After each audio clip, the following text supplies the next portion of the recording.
Agradecemos a todos que têm estado estudando a palavra de Deus, né, a cada semana. Agradecer também vocês pela participação, e alguns enviam também mensagens. Que Deus esteja abençoando vocês também, né, a cada dia. Vamos fazer uma breve oração para que Deus nos conduza nos momentos que se seguem. Nosso Deus e Pai, agradecemos a Ti pelas bênçãos, agradecemos pela oportunidade que nos dá a cada dia. O Teu Santo Espírito, né, nos guia a estudar a Tua palavra nos momentos que se seguem. Pedimos em nome de Jesus. Amém. O tema, né, o título da lição dessa semana fala sobre a gaiola, né, no sentido da gaiola, como um pássaro, né, geralmente para aprender determinadas coisas, né, você não pode colocar o pássaro ouvindo as vozes de todo mundo. Então, geralmente eles pegam o pássaro, colocam na gaiola, cobrem ele, né, um material escuro e ensinam o pássaro a cantar a melodia que quer que seja cantada, né. Dessa forma também a lição enfoca, né, nesse sentido que nós às vezes também, não que Deus planejou para nós uma gaiola, né, mas nós não estamos envoltos numa gaiola e Adão e Eva, né, aceitaram. Satanás fez essa proposta, ou seja, com que o homem, né, desobedecesse a Deus, e isso nós ficamos presos, né, nessa gaiola. Mas mesmo assim Deus, na sua misericórdia, ele não vai, né, mudar a gaiola assim de forma automática, né? Ou seja, a questão da morte, a questão do pecado não é uma solução rápida, né? Demora, né? Nós estamos vendo que demora bastante tempo. Mas Deus usa essa gaiola de forma que nós consigamos, né, vencer mesmo assim. Então todos nós passamos provações. E aí nós podemos entender que tanto aqueles, né, que conhecem a Deus, como os que não conhecem a Deus, os que aceitam a Deus, os que não aceitam a Deus, passam por provações, ou seja, provas, ou seja, dificuldades, problemas. Isso é inerente à vida do ser humano, porque dentro do pecado, Satanás, né, traz dificuldades para todos nós. Mas para aqueles que estão com Deus, Deus usa essas provações para que a gente possa vencer e nos tornar cada vez mais, né, parecidos ou semelhantes a Ele. 1 Pedro 1, verso 6 diz: Nisso vocês exultam, embora no presente, por breve tempo, se necessário, sejam contristados. Contristado aqui no sentido de ficar triste, né, com tristeza, contristados, né, por várias provações. Então as provações vêm e realmente a gente não fica, não vou dizer que a gente pode ficar feliz com provação, mas elas fazem parte da nossa vida, né? E a gente tem que aprender a conviver com elas e com Deus vencer cada uma delas. Salmos 11, verso 4 a 7 diz assim: O Senhor está no seu santo templo, o trono do Senhor está nos céus. Os seus olhos estão atentos. Então Deus está no céu, o trono dele também. Mas diz aqui que os olhos de Deus estão atentos às suas pálpebras. Então podemos dizer que Deus tem pálpebras, né? Que é isso aqui. Provam os filhos dos homens, né? Ou seja, Deus observa, né, atentamente o que está acontecendo. Diz: o Senhor prova o justo. Ou seja, o justo é provado. O que é provado? Não é a mesma coisa que tentação. Eu sou professor. E quando a gente tem dar aulas em disciplinas, nós aplicamos provas, né? O que é prova? É para tentar a pessoa? Não, a prova não é para tentar o aluno. É para verificar se o aluno adquiriu determinados conhecimentos ou alcançou determinada condição que eu sei como professor que é necessário. Então Deus é o nosso professor também, nos permite que nós passamos por provas, não tentações. Deus não traz a tentação para nós. Mas nessas provas, né, Ele quer que nós alcancemos determinados níveis, né? E diz aqui: porém, ao ímpio e ao que ama a violência, odeia a sua alma.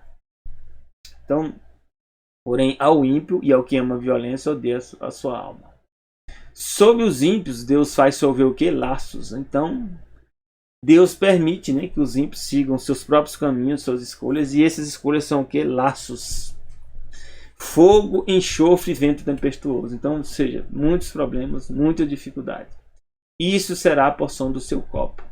Porque diz aqui que o Senhor é justo, ama a justiça, e o seu rosto olha para os retos. Então, os que são retos, o reto é o quê? Que anda no caminho de Deus. O caminho de Deus é reto. Então, andar no caminho de Deus, você está sendo o quê? Considerado reto. Salmos 18, verso 30 diz assim: o caminho de Deus é perfeito. A palavra do Senhor é provada. O que é a palavra do Senhor? As Escrituras.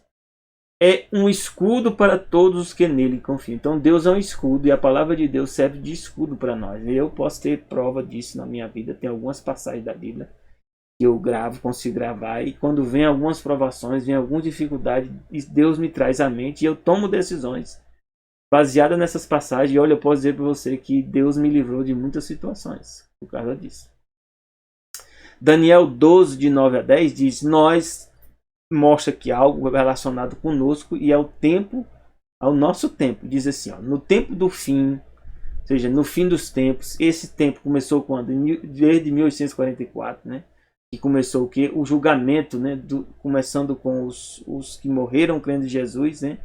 Eles serão julgados primeiros, né? E depois vai terminar com o julgamento de quem? Dos vivos. Esse término de julgamento dos vivos faz com que Jesus volte para a terra, né? Na segunda vinda. E aqui diz que nesse período do tempo do fim vai acontecer coisas que nós podemos ver que estão acontecendo já. Deus, né, revela para Daniel o seguinte: vai, Daniel, porque essas palavras estão seladas, fechadas e seladas até o tempo do fim, né? Então, desde 1844 começou, né, as pessoas a aprofundar nos estudos das profecias de Daniel para entender o que está acontecendo agora no nosso tempo. E lá Deus diz aqui, ó, um dos sinais do tempo do fim é o quê? Muitos serão purificados. O que é purificado é provado. Então, a razão da prova é o quê? Para que existe a prova? Para nos purificar. De quê? Do mal, do pecado. Embranquecidos. Como é que nós somos embranquecidos? Em meio às provações. Nosso caráter é o quê? Transformado. Provados, ó aqui o provados. Mas os ímpios procederão impiamente. Então terão pessoas que não aceitarão que Deus os conduza. Não aceitarão serem quê? Provados, purificados e embranquecidos.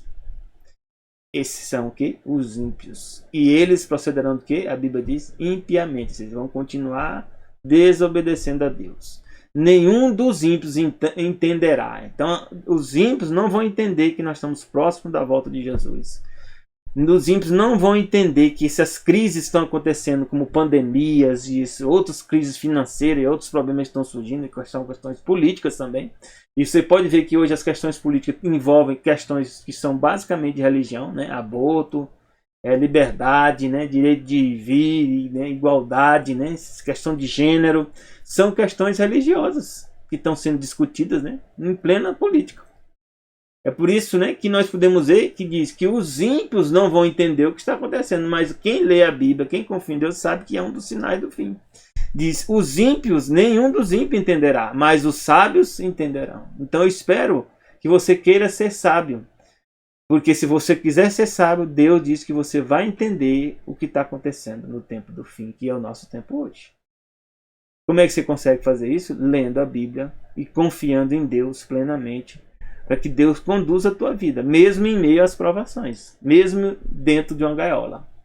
E essa gaiola, o que? São as circunstâncias da vida, que às vezes você não consegue resolver uma boa parte dos problemas, ou até a maior parte deles. A boa parte dos meus problemas não consegui resolver até hoje, né?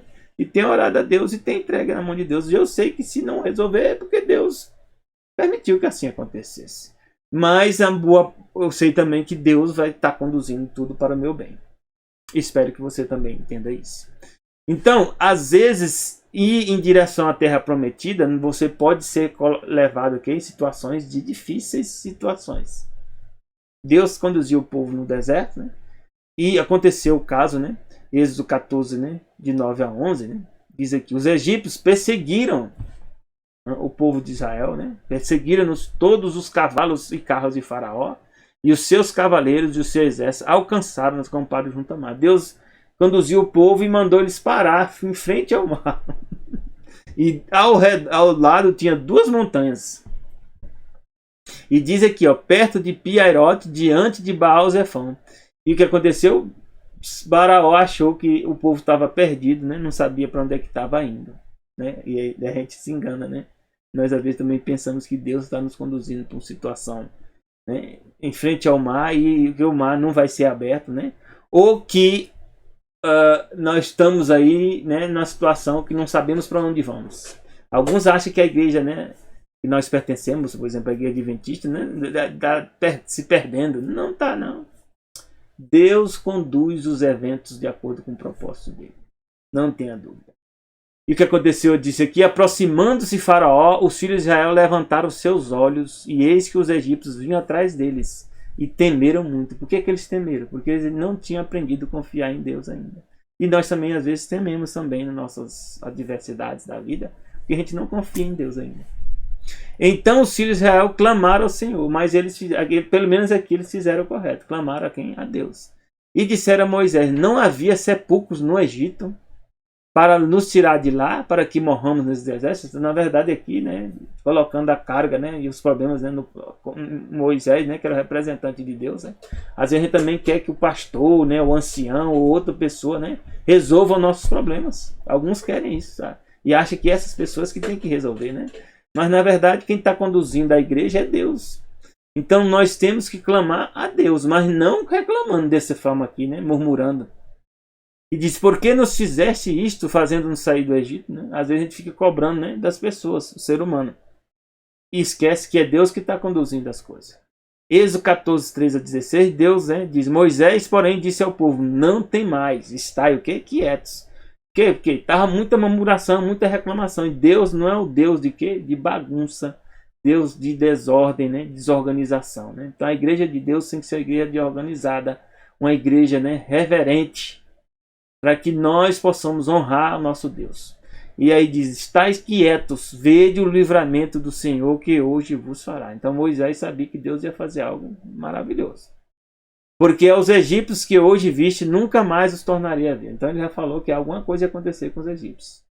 O Senhor pelejará por vós e vós calareis. Quando vê que a coisa vai acontecer, vão calar. Então disse o Senhor a Moisés, né? Quando Moisés conversou com Deus, né? Por que clamas a mim? Disse aos filhos de Israel que marcha. Marcha em direção ao que é o mar. Então nós estamos indo em direção ao decreto dominical, hein? Nós estamos indo em direção ao decreto de morte, né? A um governo mundial. E muitos, né, estão até ajudando. Ajudando o quê? Votando em partidos, né, que vão ajudar que esse governo mundial seja implantado. Deus não quer que nós sejamos participantes disso, não, viu? Que você não seja participante disso. Porque se você for, você vai ser considerado traidor. Não é porque o decreto dominical vai vir que agora eu vou ajudar o decreto que ele aconteça. Não é porque o governo mundial vai existir que eu agora vou favorecer, né, esse governo. Tenha muito cuidado. Tu levanta a tua vara, estende a tua mão sobre o mar e fende-o, porque os filhos de Israel, para que os filhos de Israel passem pelo meio do mar em seco. Alguns dizem: não passou em seco não, passou com água nas canelas, água aqui no tronco, né? Deus não mente não, meus irmãos. Seco é seco. Não tinha água. O pessoal caminhou em seco. Alguns vêm com um monte de história, né? Que um lugar, né, próximo do mar Mediterrâneo lá, que tem um lugar onde tem umas baixadas que dá para atravessar, né? Que conversa é essa, né? O lugar que atravessou tinha muita água, porque diz que depois os egípcios todos morreram quando a água voltou. Então os povos de Israel atravessam, né? E não morre. Aí depois esses outros vêm, atravessam e morrem. Que história é essa? Alguns, né, não têm noção, né, às vezes do que fala, né? A Bíblia não mente, Deus não mente, meus irmãos.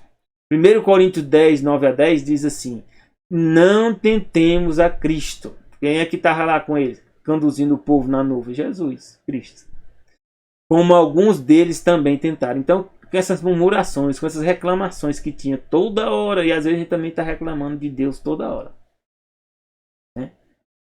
Estão tentando quem? A Deus. Tentando a Jesus, que Jesus é Deus. Pereceram pelas serpentes. Alguns foram tão desobedientes que morreram com serpentes. Outros: não murmureis, como também alguns deles murmuraram e pereceram pelo destruidor. Então um anjo destruidor, né, passou e eles pereceram. Isso serve para nós hoje. Preste atenção no que nós estamos fazendo. Outros momentos também, o povo, né, depois que vê os fenômenos, né, como Deus abrindo o mar, parece que a gente esquece do que Deus fez por a gente mesmo. Nós somos terríveis, nós estamos de muita dificuldade na nossa mente. A gente esquece das coisas que Deus fez para a gente de bom. Pelos milagres que Deus fez. Logo acontece outro problema, a gente vai reclamar de novo. Olha o que está acontecendo aqui. Êxodo 17, de 1 a 3 diz: depois de toda a congregação de Israel partiu do deserto de Sim, pelas suas jornadas, segundo o mandamento de Deus. Eles esqueceram que Deus estava conduzindo eles, e nós também, Deus está nos conduzindo. Agora estão tentando voltar a questão, né, de ordenação de mulheres, ordenação de anciãos, né? Já criaram, né, o ancianato, né? Retiraram o ancião, botaram o ancianato, já preparando, né, a igreja para um dia votar, né, ordenação de mulheres. Só que isso não está na Bíblia. Ah, não, mas se a igreja fizer isso, se a igreja fizer isso, desobedeceu a Deus. Adão e Eva não desobedeceram a Deus? Quantas pessoas não desobedeceram a Deus? Agora vão ter consequências? Pode ter certeza. Quem fizer isso, quem participar disso, Deus vai cobrar.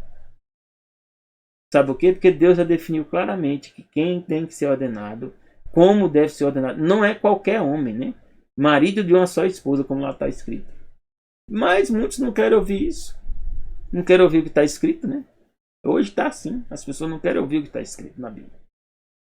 Então aqui também o povo, né, andando segundo o mandamento do Senhor, acampou em Refidim.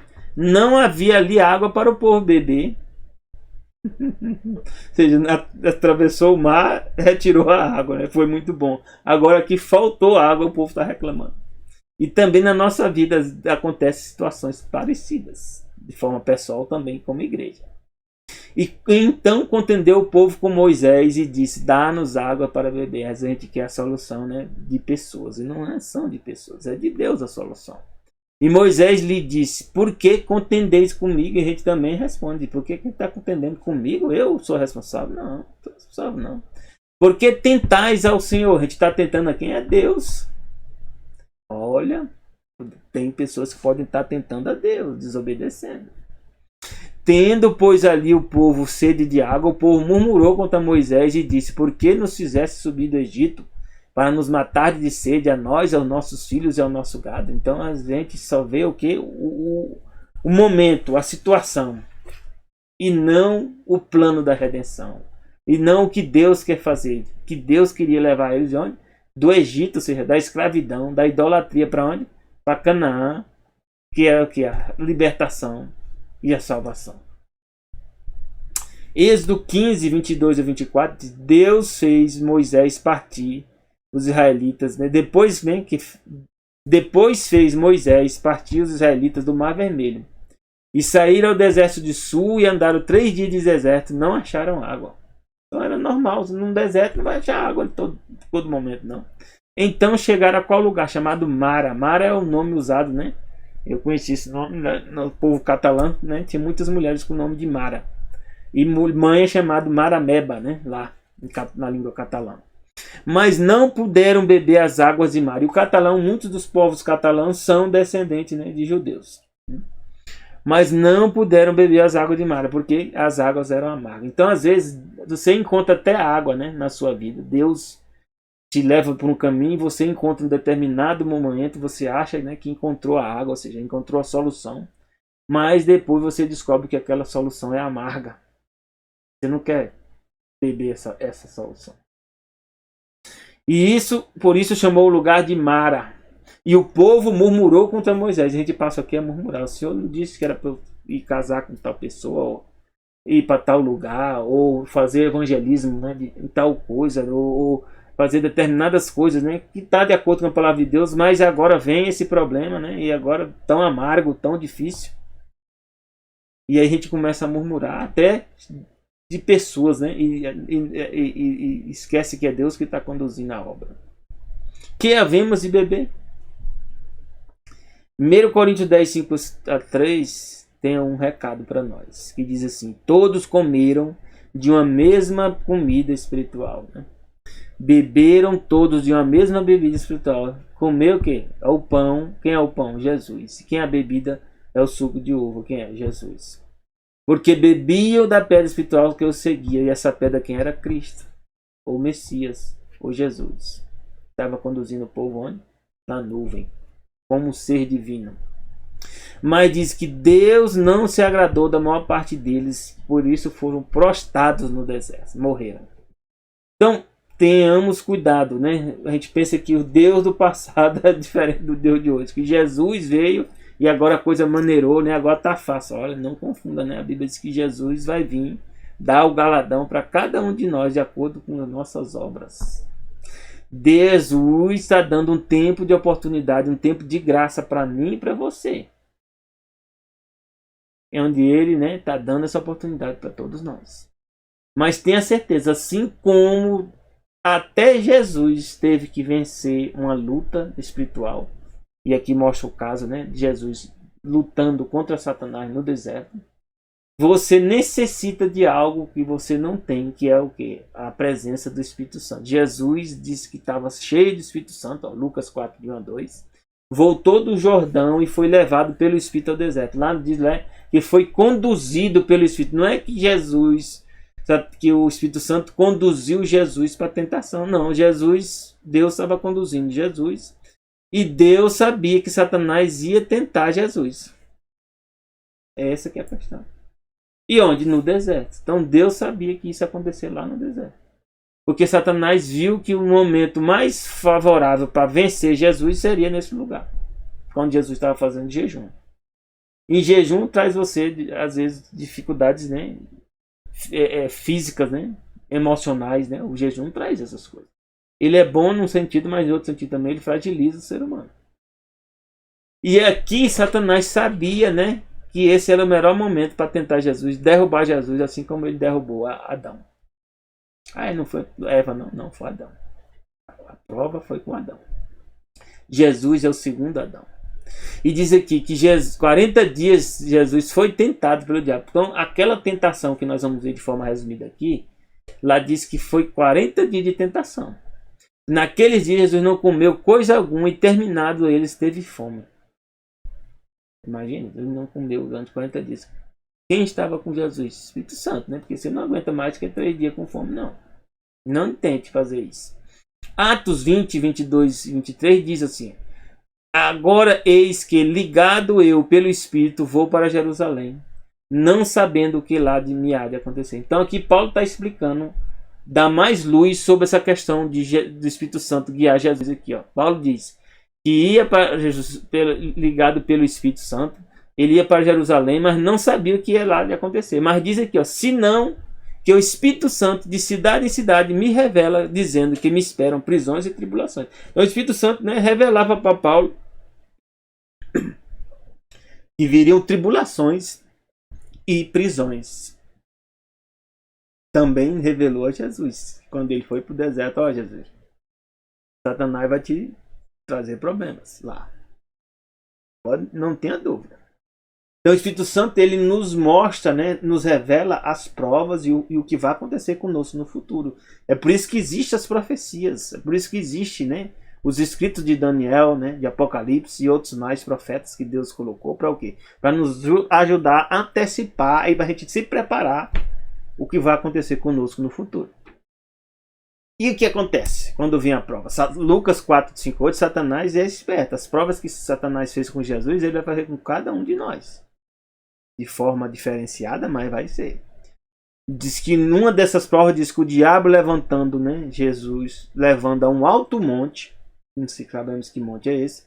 Nesse monte ele mostrou, no momento de tempo, todos os reinos do mundo. Como é que acontece isso? Aí eu falo sempre, né, no modelo do globo é complicado, né? Tá no monte, no alto monte, você vê tudo. No modelo plano é mais fácil, mas não pode dizer aqui que foi uma visão.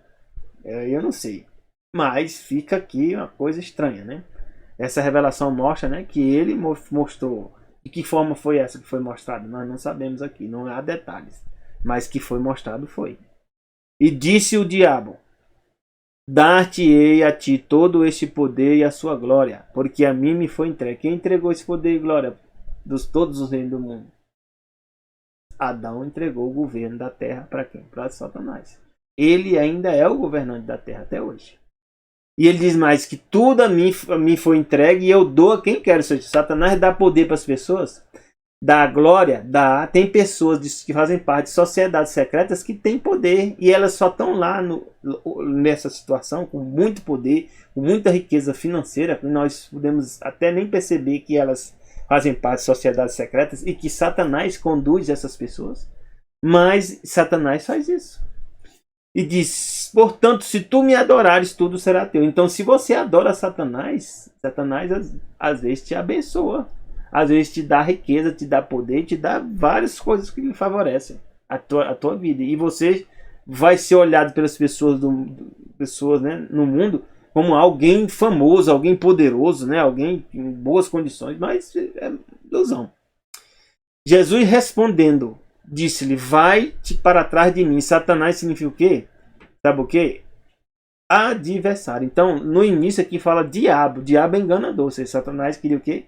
Enganar Jesus com essa conversa, né? Que ele argumentou, o argumento dele, assim como ele queria enganar Adão e conseguiu. Mas aí Jesus se revela aqui, né? E revela o verdadeiro caráter, né, de Satanás, que é o que? Adversário. Você é um adversário, porque está escrito: adorarás ao Senhor teu Deus e só a Ele servirá. Jesus fala para nós o que? Está escrito. Então Jesus não bota aqui está escrito, vírgula, ou está escrito mais, né? Isso ou aquilo, né? Alguns tentam usar a Bíblia, né? Tem isso escrito, mas isso não é assim, não é dessa época, né? Tem que ver o contexto, isso e aquilo. O contexto serve para a gente entender, mas não para mudar o que está escrito. O que está escrito é o que está escrito. E aquilo é a verdade. E diz aqui, ó, em Tiago 1, 13, 14, também diz: ninguém sendo tentado diga, de Deus sou tentado. Ou seja, Deus não tentou Adão e Eva. Deus não coloca a árvore da ciência do bem e do mal lá para tentar Adão e Eva. Ele diz, olha, vai vir um anjo ou um demônio que está tentando, vai vir tentar vocês. Quem vai entender é o anjo, o demônio. E o único lugar onde vocês poderão ser submetidos a essa tentação de Satanás é se vocês se aproximarem dessa árvore da ciência do bem e do mal. Outro lugar Deus não vai aceitar. É igual, né, a gente dizia assim, olha, enquanto você estiver em casa, meu filho, eu estou te protegendo. Agora você sair de casa, aí o risco é seu. É isso que aconteceu com Adão e Eva. Eles saíram do lugar seguro e se aventuraram num lugar onde Satanás ia estar lá trabalhando, esperando para enganá-los. E aqui diz, de Deus, ninguém diga de Deus sou tentado, porque Deus não pode ser tentado pelo mal. Sabe por quê? Porque Deus é o bem. O que é o mal? É o oposto de Deus. E por isso Deus ninguém tenta. Essa é a natureza dele. Deus não tenta você. Deus sabe que você vai ser tentado. Sabe que você vai passar por prova. Mas Deus não vai fazer isso. Mas diz aqui, cada um é tentado quando atraído e engodado pela sua própria concupiscência. Jesus tinha concupiscência? Não. Jesus era como diz, tinha fraquezas? Não. É igual a nós, concupiscência ou propensão para o mal? Não. Jesus não tinha propensão para o mal. Então, Satanás aqui criou a tentação e levou essa tentação para quem? Para Jesus. E aí, por que Jesus diz que está escrito que Jesus, porque também Jesus diz aqui, ó, em João 8,32.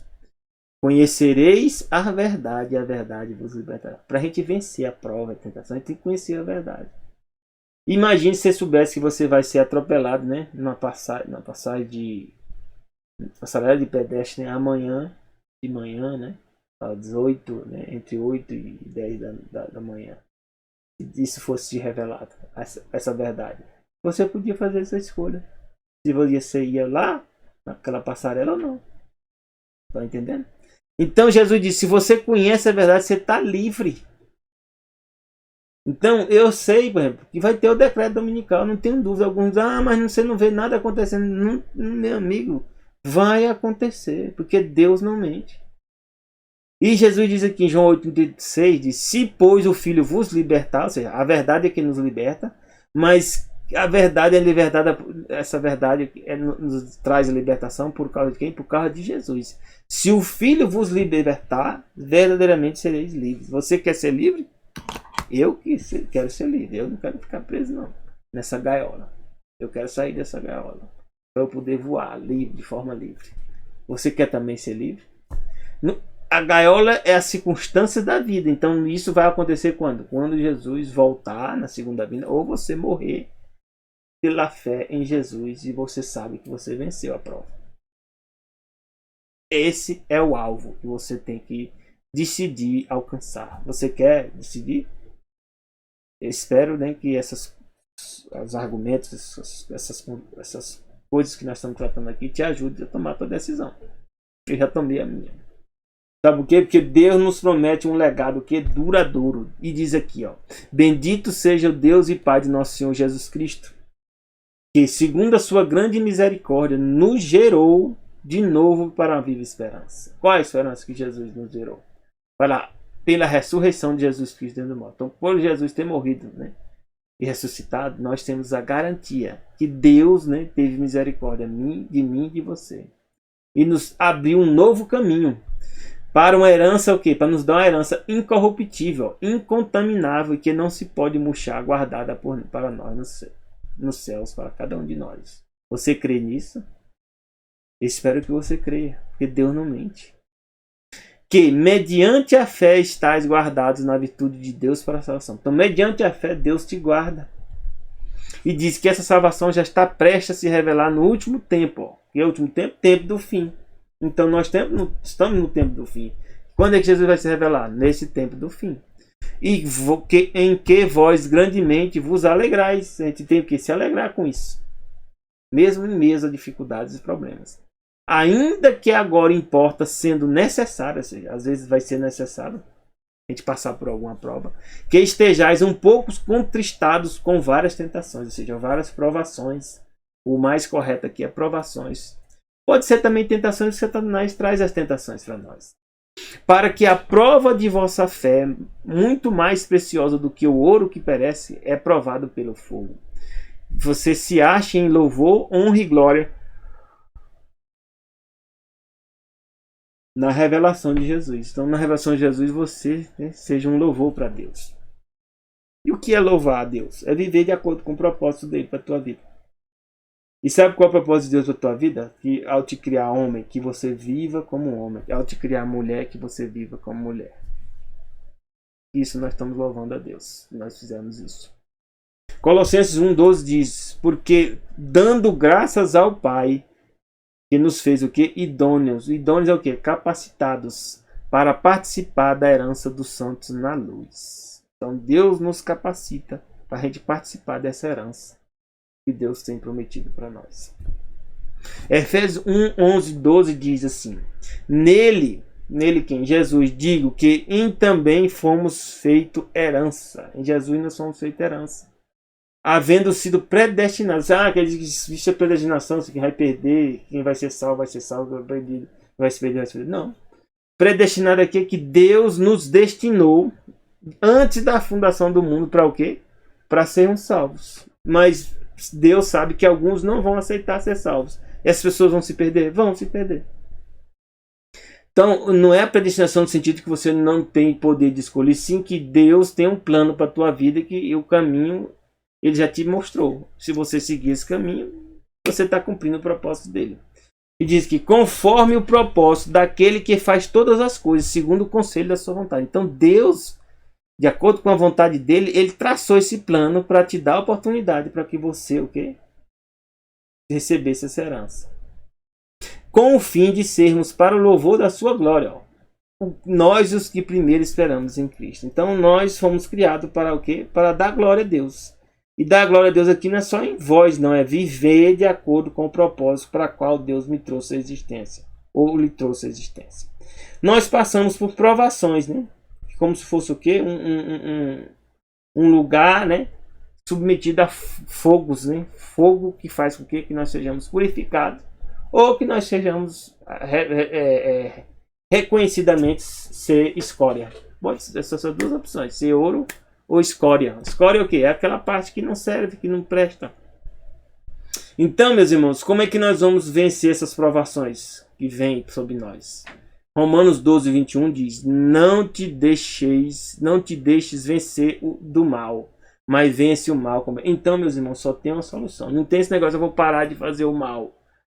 Não, não vai resolver. Uma hora você vai voltar para o mal. Você tem que decidir fazer o bem.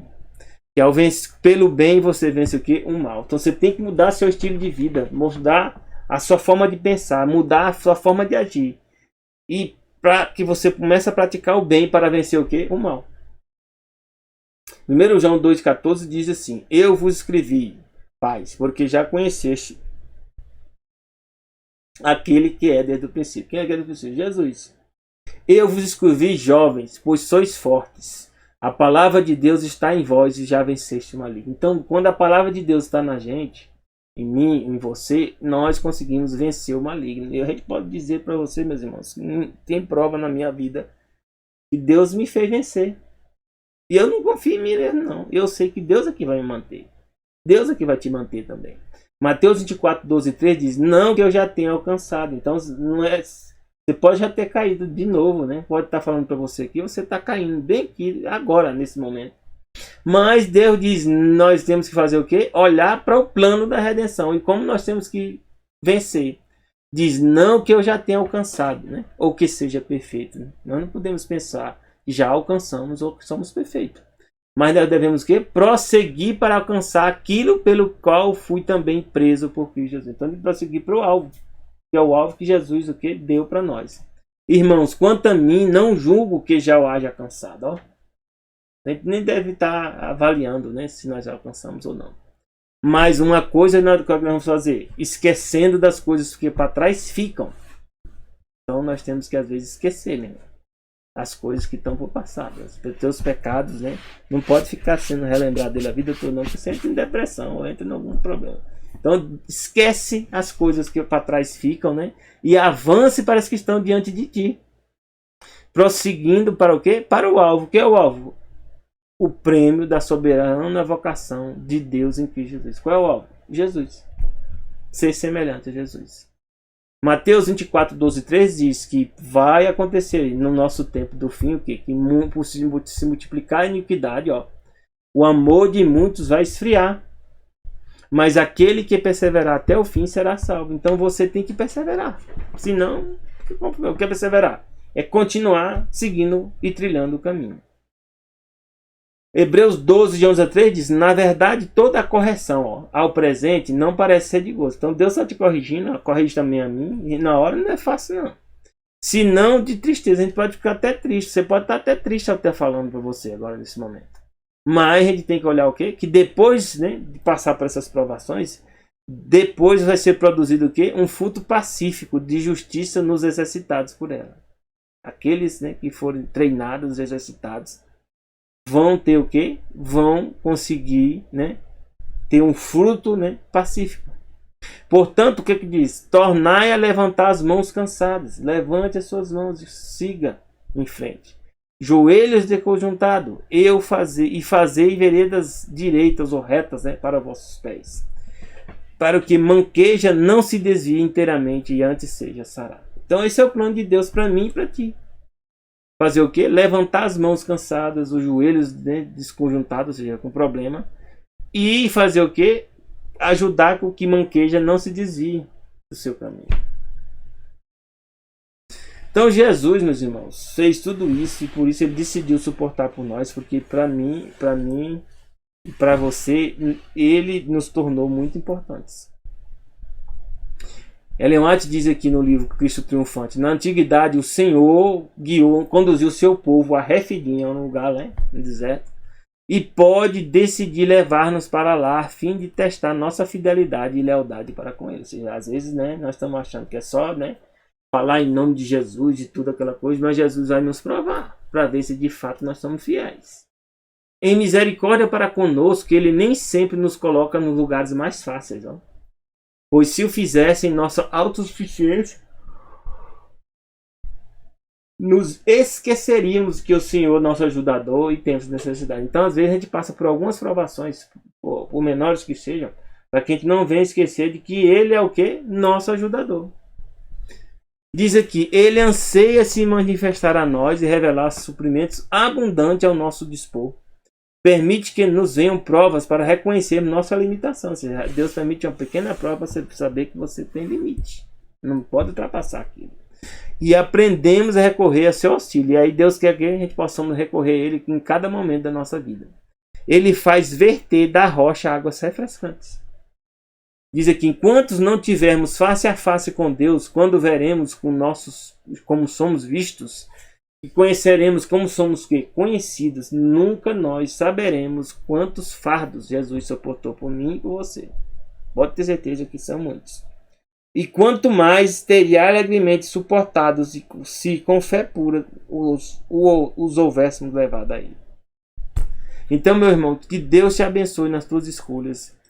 Que ao passar por uma crise ou provação, você lembre-se que Deus é o teu Pai e que Deus quer o teu bem e está te conduzindo para vencer todas as provas. Já desejo a ti um bom fim de semana. Desejo a ti um feliz sábado. O sábado começa quando? Ao pôr do sol da sexta ao pôr do sol do sábado. Graça e paz de Deus para ti e teus familiares. Amém.